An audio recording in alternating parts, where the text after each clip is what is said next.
Hello, je suis Idira, coach de vie certifiée et spécialisée en développement personnel et en relations. Je te souhaite la bienvenue dans cette nouvelle vidéo. Comment gérer ta tristesse? Dans cette vidéo, je vais partager avec toi des éléments qui vont pouvoir t'aider à mieux vivre cette émotion qui est si souvent redoutée. Alors assure-toi de regarder cette vidéo jusqu'à la fin.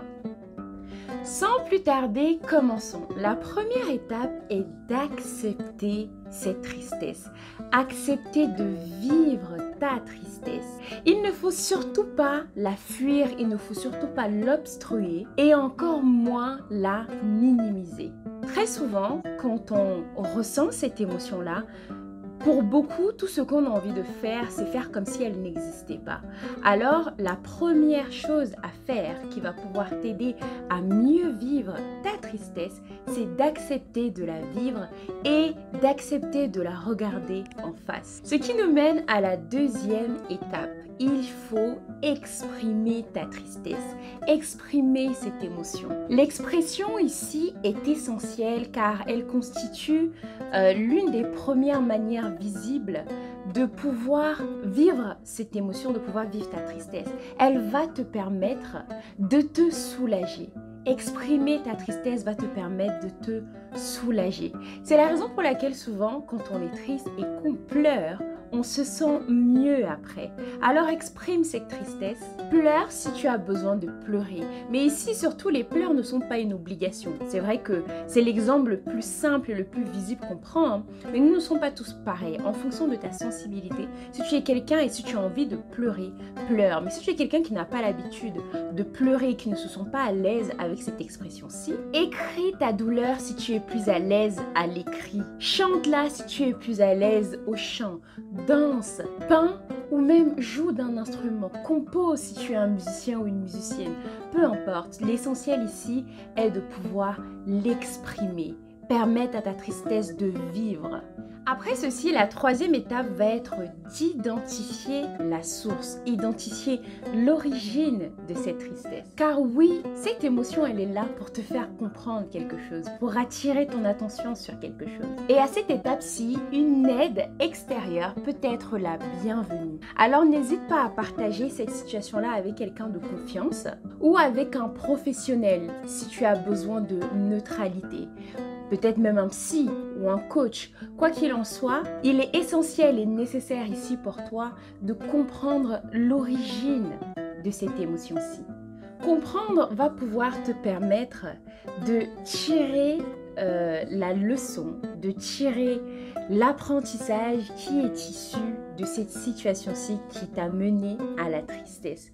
Donc c'est vraiment essentiel. Comprendre et aller vraiment à l'origine va te permettre de pouvoir sortir grandi de cette situation, grandi de cette émotion. La quatrième étape est d'être indulgente envers toi-même. Paradoxalement, il peut arriver qu'on culpabilise quand on se sent triste, qu'on culpabilise quand on pleure, qu'on culpabilise quand cette émotion-ci est si lourde en nous. Alors qu'il ne faudrait pas du tout. La tristesse est une émotion naturelle, telle la joie, telle toutes les autres émotions. Elle aussi a le droit de vivre. C'est la raison pour laquelle tu as le droit de la ressentir sans pour autant culpabiliser.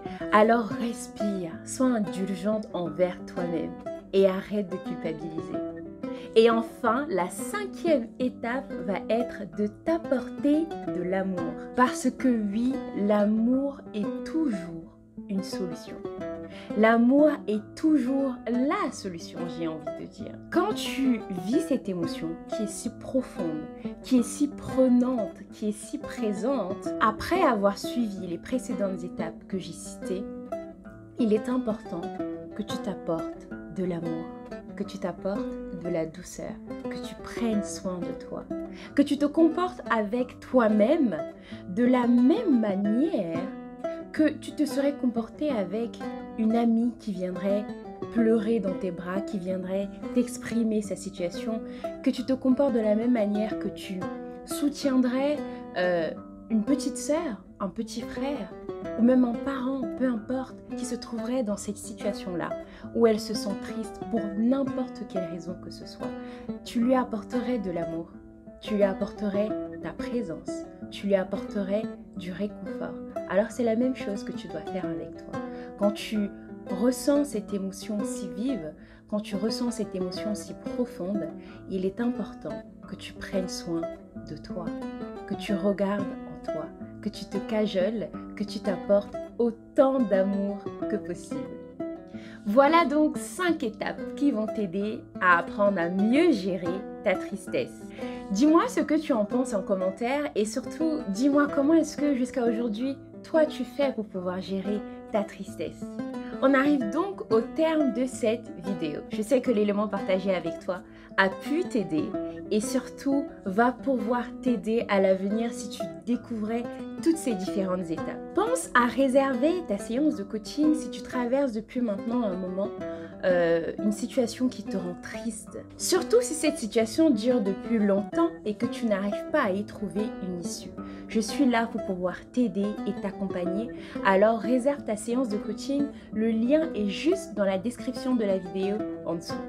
Si tu as apprécié cette vidéo, abonne-toi, aime et partage-la avec les personnes autour de toi car on ne sait jamais qui a besoin d'entendre ceci. Et maintenant, rappelle-toi que tu es le commencement de ce qu'il y a dans ta vie.